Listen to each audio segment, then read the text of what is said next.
Abu Dhabi जाकर शेख जायद मस्जिद में मुस्कुराते हुए सेल्फी लेने वाले प्रधानमंत्री जी को मेहरौली की 700 साल पुरानी अखूंजी मस्जिद के टूटने की चीखें क्यों नहीं सुनाई पड़ती? संसद से 4 कदम की दूरी पर मौजूद सुनहरी बाग मस्जिद, जिसका सैकड़ों साल पुराना इतिहास है, जिसके सहन में कभी संविधान सभा के सदस्य इंकलाब जिंदाबाद का नारा देने वाले मौलाना हसरत मोहानी बैठा करते थे, वो आज एनडीएमसी को अतिक्रमण नजर आता है। तुझको कितनों का लहू चाहिए अर्ज़े वतन, कितनी आहों से कलेजा तेरा ठंडा होगा। जामा मस्जिद की वो सीढ़ियां क्या सोचती होंगी जहां खड़े होकर कभी मौलाना आजाद ने लोगों को अपनेपन का यकीन दिलाया था।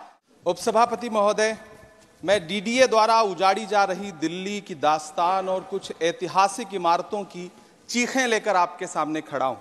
एक दो जख्म नहीं, सारा बदन है छलनी, दर्द बेचारा परेशान है कहां से उठे।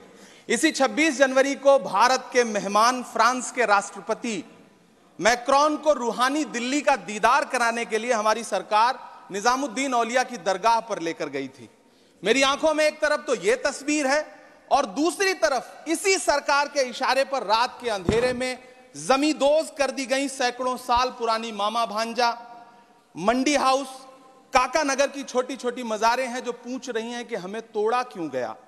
उपसभापति महोदय, अबू धाबी जाकर शेख जायद मस्जिद में मुस्कुराते हुए सेल्फी लेने वाले प्रधानमंत्री जी को मेहरौली की 700 साल पुरानी अखूंजी मस्जिद के टूटने की चीखें क्यों नहीं सुनाई पड़ती?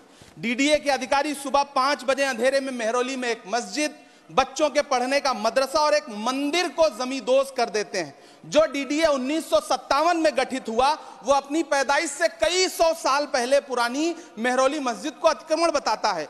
क्या विकास प्राधिकरण संसद के बनाए हुए 1991 वर्शिप एक्ट को नहीं मानते?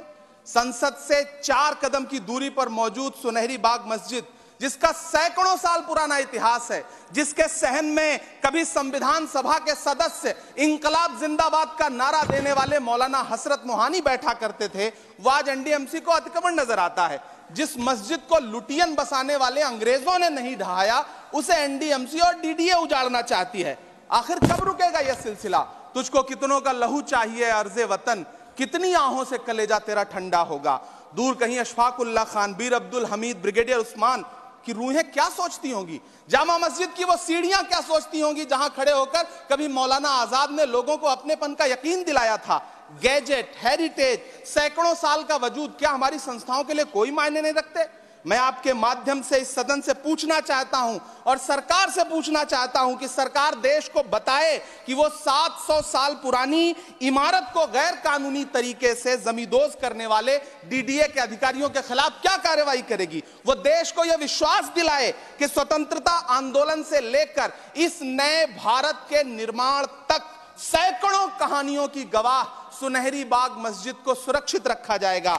विरासतों को सहेजा जाता है, उनसे नफरत नहीं की जाती, उन्हें उजाड़ा नहीं जाता। धन्यवाद। Thank you.